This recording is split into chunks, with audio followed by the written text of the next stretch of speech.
एक dual standard की जानकारी देना जो मैं आज इस सदन में खड़े होकर दे रहा हूं। मान्यवर, आगे पर भी मैं इस विषय को कहूंगा और ढेर सारे आरोपों के मेरे पास जवाब है। जो 3 प्रेस कॉन्फ्रेंस में, एक सादा प्रेस कॉन्फ्रेंस, एक एटम बम वाला प्रेस कॉन्फ्रेंस, एक परमाणु बम वाला, ये तीनों में क्या हुआ, इसके सारे जवाब में मेरे पास है। मान्यवर, अब ये कहते हैं कि 2-2 जगह है, 2-2 जगह मतदाता है। मान्यवर, किन किन लोगों के 2-2 जगह मतदाता, मैं इसमें जिनके नाम 2 जगह रजिस्टर्ड है उसका दोष नहीं निकालता मैं, क्योंकि एक जगह से कोई व्यक्ति दूसरी जगह गई तो 2010 के बाद इसको डिलीट करने का अधिकार आरओ के पास से ले लिया गया। इसके कारण ये विसंगतियां खड़ी हुई है। किसके हैं? श्री प्रशांत किशोर जी के 2 जगह मतदाता है, पवन खेरा जी का भी है, तेजस्वी यादव का स्वयं का है, टी सिद्दीकी एनआईसी केरल के नेता का है, मान्यवर संजय सिंह आप पार्टी के नेता के हैं, एक किशोरी पेडनेकर यूबीटी शिवसेना के हैं, इनका भी है।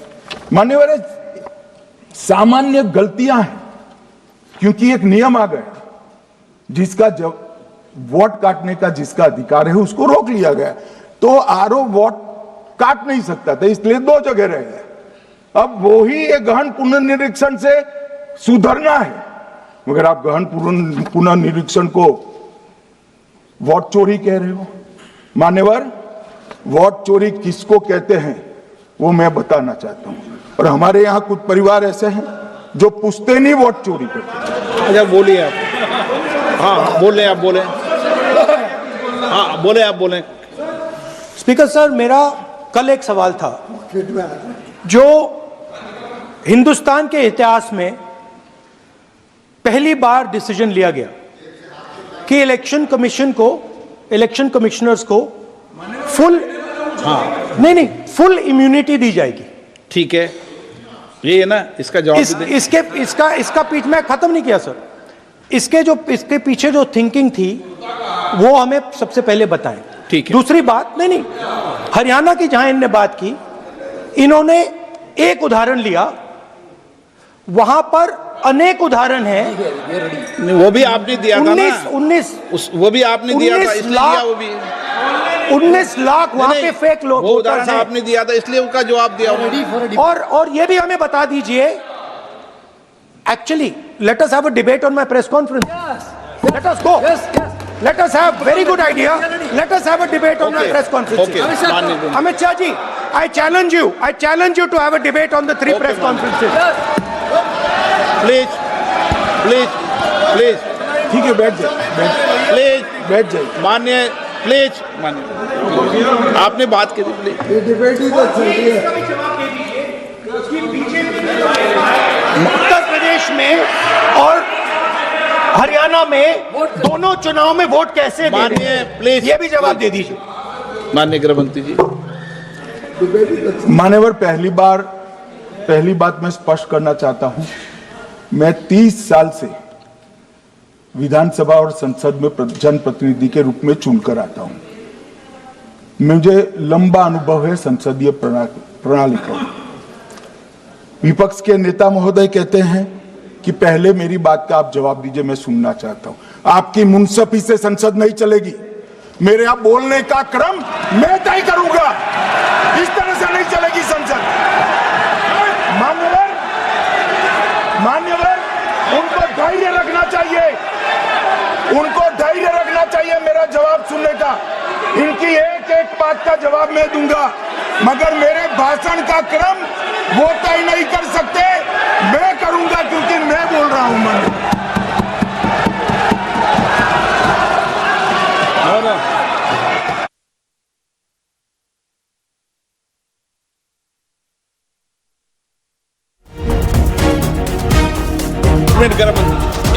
एक मिनट गृह मंत्री, क्या गलत बोला उन्होंने यही बोला, आपने जो बात उठाई है मुझे कब बोलना है मैं तय करूंगा, यही बोला ना, उसमें क्यों उत्तेजित हो रहे हो आप? हाँ, आपके 2-2 मिनट में खड़े होने से थोड़ी जवाब देते रहेंगे। नो, माननीय गृह मंत्री, नहीं हो सकता। मैं आपको फिर मौका दूंगा आपको। मौका दूंगा आपको। हाँ बोलिए, हाँ बोलिए सर, ये बोलिए। आपने अगर अमित शाह जी का रिस्पॉन्स देखा तो ये कंप्लीटली डिफेंसिव रिस्पॉन्स है, ये घबराया हुआ रिस्पॉन्स है, ये डरा हुआ रिस्पॉन्स है। अब सुनिए पूरी बात, प्लीज प्लीज मानिए। नो, सच्चा रिस्पॉन्स नहीं है।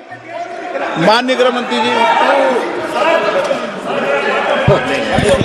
मान्यवर आपके चेहरे पर बैठो मान्यवर आपके चेहरे पर चिंता की लकीरें मैं देख रहा हूं कि मैं क्या बोलूंगा।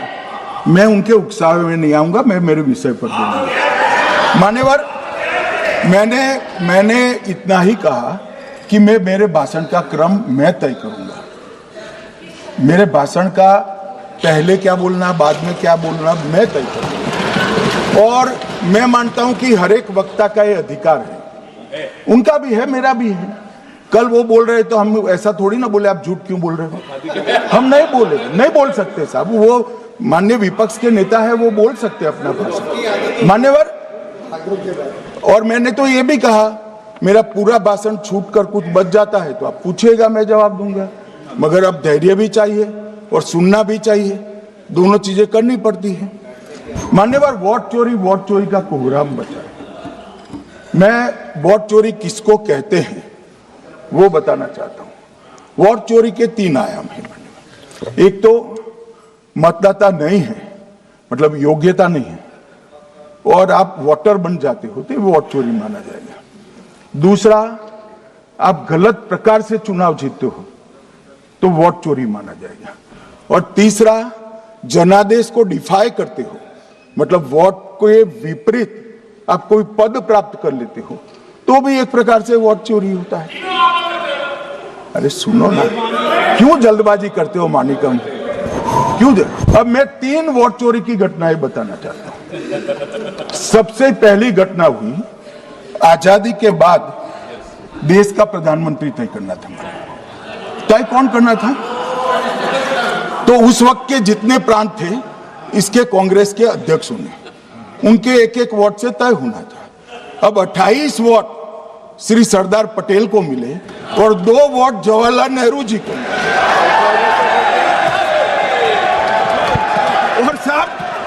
और साहब प्रधानमंत्री जवाहरलाल जी बने।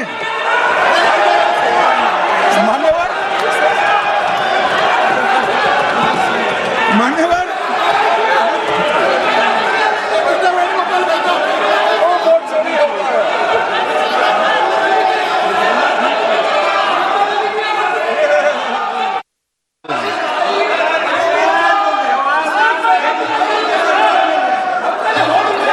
प्लीज माननीय गृह मंत्री जी, माननीय गृह मंत्री जी,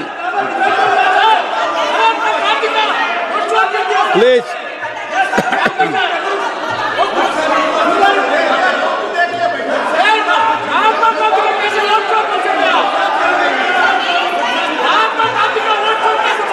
बैठो बैठो, बैठिए माने, प्लीज प्लीज प्लीज।